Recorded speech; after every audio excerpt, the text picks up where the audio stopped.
он юридический ветеранский богослов из Германии, профессор университета в Германии и один из соавторов словаря лютеранских православных диалогов, который, обложку вы можете видеть, вот я, например, уже вижу, может еще сюда, участник будет эта обложка. Вот эта книга выйдет совсем скоро, может быть, через 2 недели, она уже переведена, там техническая работа осталась. Вот, поэтому, поскольку книги нет, мы не можем ее формально представить, безусловно, это небольшая книга, очень важный шаг на пути лучшего понимания друг друга и открытого обсуждения проблем, стоящих на пути к такому диалогу. Профессор Thöle, пожалуйста.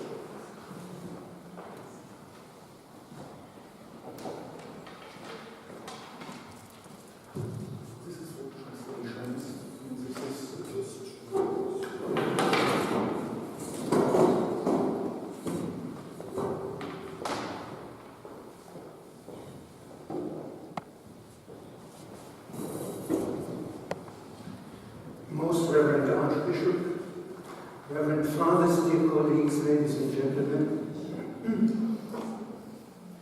those who deal with interchurch dialogues or who are involved in them will soon realize that they are entering a complicated area. 2 or more churches are meeting each other in their self-introduction and self-perception. This self-perception is inconceivable without its references to historical, liturgical and exegetical material and horizons of understanding.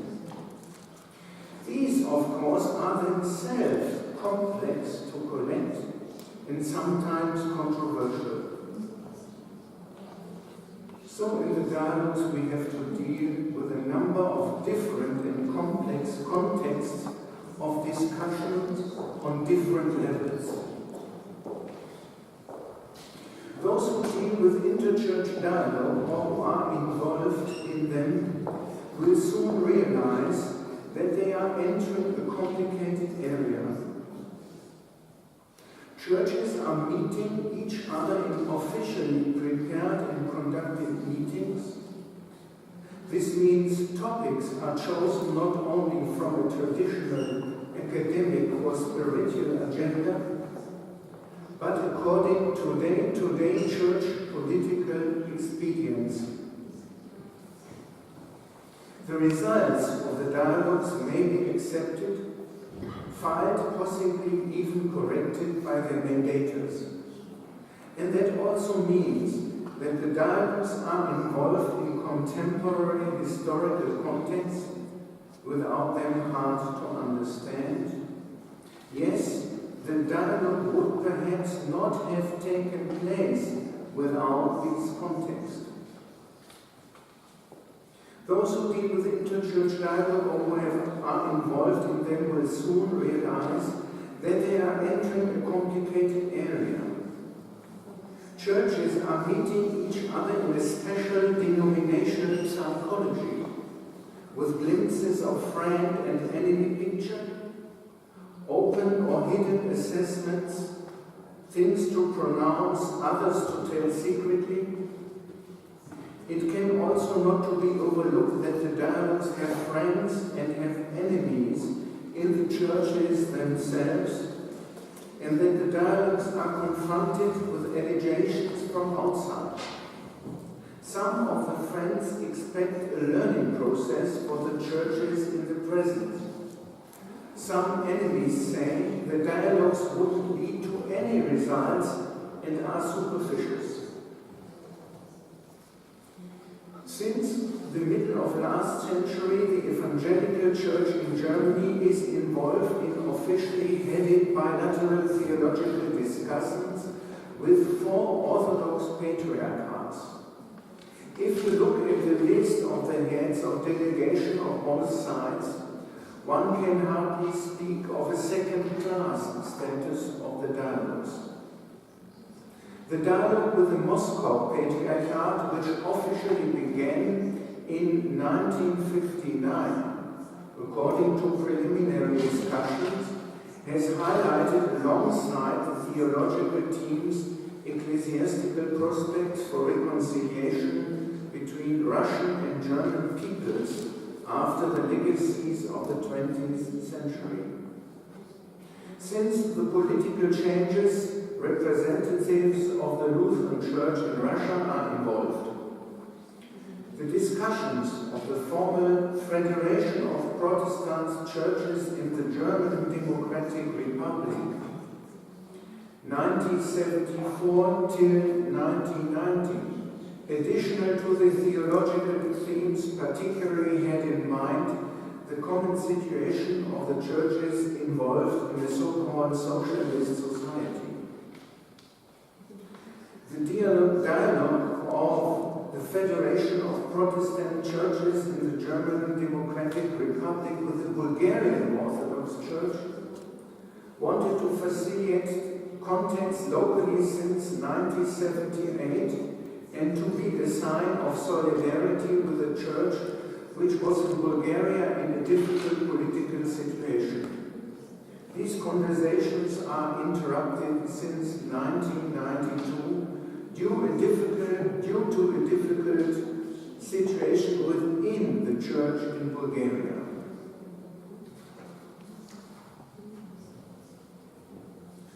The talks between Constantinople and the Evangelical Church in Germany began in 1969 as a dialogue of love and unity. Dialogue of love and unity, this expression was used by Patriarch Dimitrios I. This could be seen as a resumption of contacts that the Tübingen theologian Martin Crusius and Jakob Andreae cultivated in the 16th century with the Patriarch Jeremias II on theological issues. In the dialogue with Constantinople, the events of the Second World War and the German occupation of Greece were not excluded. The establishment of a Greek metropolitan center based in Bonn-Beuel, following the recruitment of foreign workers, made a common witness for Europe compulsory. The special extent of the meetings with the Patriarchate of Bucharest, which began in 1979, was to have been involved the native Romanian churches of the Lutheran Saxons and the Reformed Hungarian nationality. The establishment of a Romanian metropolitan center based in Nuremberg after the breakdown of former communism in Eastern Europe further intensified relation between the two churches. One of the stereotypical accusations of opponents of our dialogues is that there had been no theological fruitful results in the dialogues, no results were achieved. And if any yet the results would not be received, it must be recognized that this could have something to do with the possibilities for publication of their results. In Germany, the results were published in dialogue volumes in a series that was intended as a supplement to the magazine Ökumenische Rundschau, Ecumenical Review. Sometimes the publication of linguistic and technical reasons took place only at a distance of years. On the Orthodox side, publishing options were before the turn often limited technically and politically. And after the turn of the publication, possibilities had to rearrange. Qualified translation take a long time and are not easily to be financed. A scientist who wanted to check the dialogues and their results had to take a painstaking church source on himself before he could begin the theological work. In this situation, our small publication that I have designed and developed with my dear colleague Dr. Martin Millert wants to help. Dictionary of the Dialogues of the Evangelical Church in Germany with Orthodox churches 1959 till 2013 intends to submit the theological dialogue's outcome of more than 5 decades in tangible and clear form, and to safeguard the results for the future and to support the reception of the dialogues. Within the documents from our dialogues, the communiqué forms a genre of its own in theological literature. This particular genre is justified by its function within the dialogue. Normally, during the discussions of the lectures, the dialogue is led in a free and open form. But soon, the work on a communiqué in parallel is established, in which a small working group consisting of nominated persons of both delegations are responsible to bundle and to summarize the presentations and discussions. The communiqué goes through several phases of readings and correction, in which the dialogue can come to head again, complementary or conflicting aspects can be touched, and finally results are formulated in binding form. The work on the communiqué is thus a dialogue within a dialogue. The communiqué also describes beyond the theological part the larger context of the dialogue.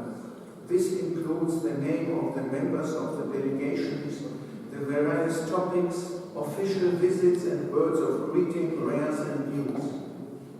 The communiqués are thus mirror the contemporary historical, political and church political relations of the dialogues. They are submitted to the official heads of the churches on both sides for adoption. The second category, the joint reports to the church leaders, make an inventory of the dialogues after several decades of its existence. In this case, it should be noted that the social changes in the former communist sphere could be a review and a reappraisal of some phases of dear dialogue ideas.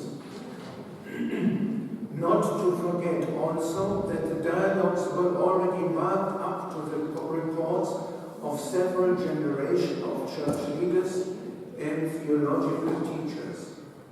Newly appointed members of the delegation had to and must be incorporated into the existing theological dialogues, history, and arrive emotionally. Observing the history of the genre of communiques, we can see that this can be regarded as a story of growing mutual appreciation. In the beginning of the Anno-Zeit dialogue, theological theses have been only appended to the communique, but the results of the theological discussions were wandering soon in the text of the communique itself. So the communique found itself to its classical form. Although occasionally consisted prior to the dialogues whether a communique in its present form desirable or necessary is, and even once was decided not to make such a communique, the dynamics of the dialogues, the communique was produced according to the usual form. A special application of the communiques can be listed in the dialogue with the Patriarchate Constantinople. Since the 14th dialogue meeting in 2007 in Schloss Oppburg, at the suggestion of the late Metropolitan Michael Steinhaus of Austria, is the communique preceded by a jointly chosen word of the Holy Bible, and the text of the communique started since then, gathered in the name of God the Father and of God the Son and of the Holy Spirit, which gives the communique a special ecclesiastical value. divides the theological sections of the communique at the center and displays them on a hand of a keyword pair. This leads to a larger horizon of evaluation in which the text can be read synoptically and complementary. The synoptic reading is also justified by the fact that the dialogue partner of the EKD indeed belong to different mother churches, but in its own understanding of the Orthodox Church, each local church is representing the Orthodox Church in its total. Sometimes the theological section are touching the results of the dialogue with the pan-Orthodox community since 1981, with the Lutheran World Federation, and since 1986 with the World Alliance of Reformed, and the dialogue between the Orthodox and Lutheran churches in the United States and in Finland.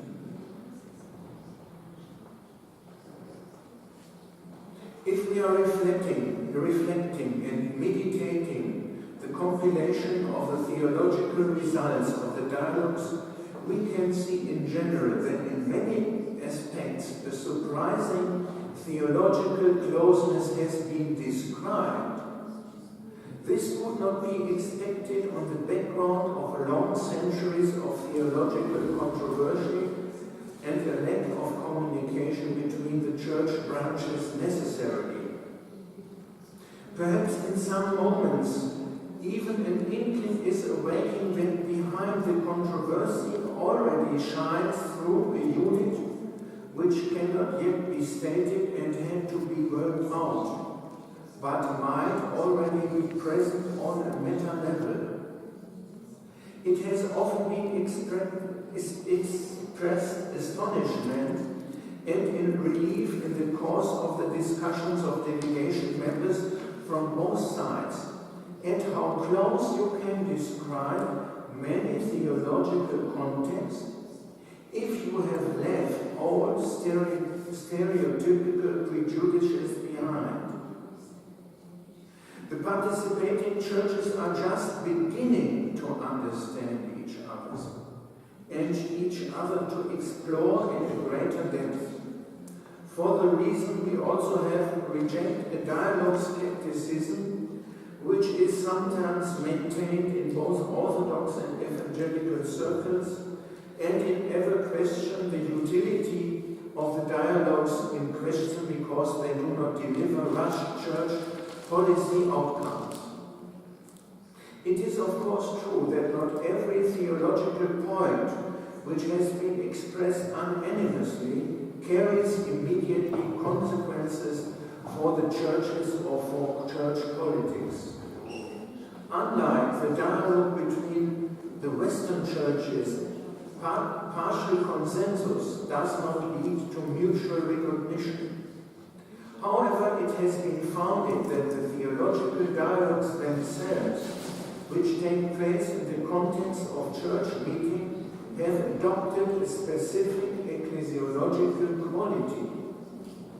These theological conversations are embedded in the spiritual life. Attentive and loving encounters and visitor programs, which the delegation share joys and sorrow of the partners.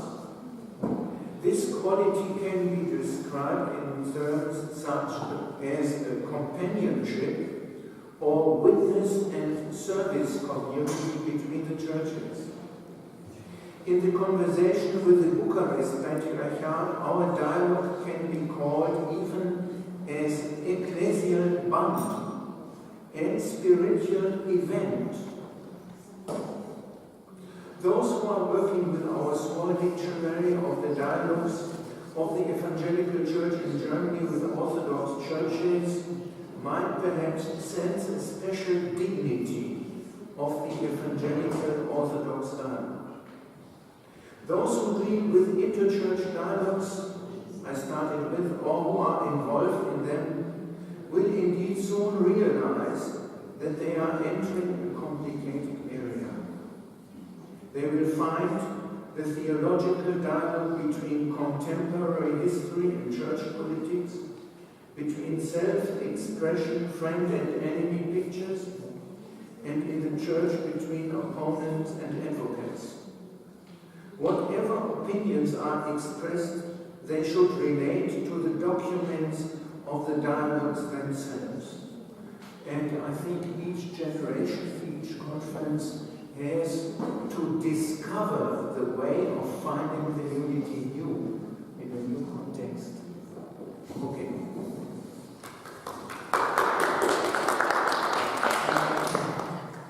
Большое спасибо за ваше выступление, за разговор об этом словаре. Как я сказал, он выйдет, может быть, недели через две. У нас сейчас есть время для вопросов, но сначала я вам задам вопрос. Вот лютеранские православные диалоги, о которых вы говорите, которые идут с 1959 года уже. Есть ли какая-то реакция со стороны общества? Или вы смотрите на это больше как на межцерковное событие?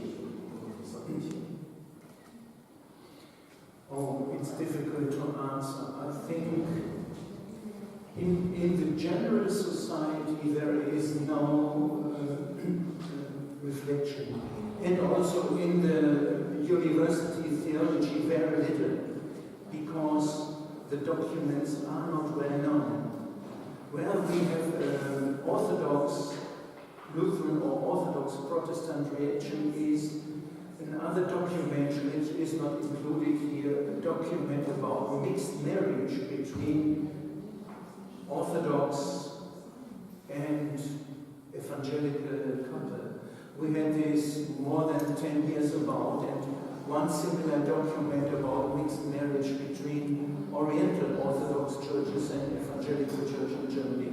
This is a big result, because if a German-Russian couple or German-Greek couple wants to marry, they can go to the priest and say, oh, we can deal this, we can do it, and it's not a mistake.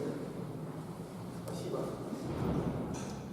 Какие-то any questions? Yes? Thank you very much for your interesting paper. Проблема с переводом, наверное. Слышно там или надо? Я постараюсь слышать. Okay, just speak louder because translation. Yeah. Thank you for your interesting paper. It's very important that we do empirical research to dialogue, as you have done. It's almost not present yet. I have a question. You studied half a century of dialogue. My question is, in this period, did the topics of dialogue change? Did you see any interesting development they talk about in the beginning and the end? Yes. The dialogues, especially with the Russian church, started with a questionnaire, something with some points on theological questions about Holy Scripture and tradition, about reconciliation. There was a certain point of Professor Parisky was writing some theological questions to the Protestant side. And the dialogues tried to work on the classical theological topics. But always the work on the classical theological topics was like a second melody, was always the current situation of policy between the country, between Germany and Russia. So it was after the Second World War, the reconciliation, the bringing back the soldiers who had been long time in Russian captivity, and then after the turn, the vision of Europe was a second motif, and now it is again the situation in our society, how to deal with problems in our society, and questions of moral understanding and how the church has to take its position there. And I think the Germans are sometimes crazy. They love or hate Russia. It is up and down. And after the turn, it was like a renaissance of love to Russia. All priest commissions and conferences were full of interest with Orthodoxy and dialect. But interesting, 5 years later, it was no longer interest. It decreased. Now is this one period, especially around 2000, when the anti-ecumenical documents, some anti-ecumenical documents, Dominus Jesus, or the Church according to Protestant understanding, which was the Protestant answer, there is nowadays, they are suspicious against Russian Church, against the dialogue, but not because of theological reasons. They don't know the doubts, but they are against. They did not read the results, but they are against. You can explain, for example, if there is a discussion, what is the position of the Russian Orthodox Church in the conflict between Russia and Ukraine? You can describe and quote the official documents. They say yes, but they will not change their opinion. It's psychology that you are like a magic understanding. I don't know. Большое спасибо. Большое спасибо. И, конечно, мы ждем выхода словаря. Будем читать и будем работать с этим.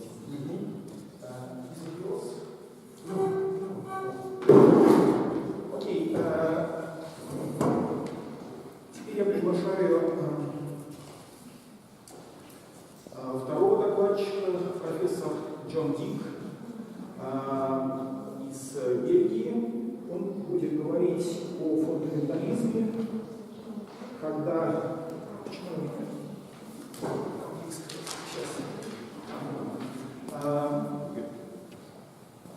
Когда просто понимаемая религия становится важнее, чем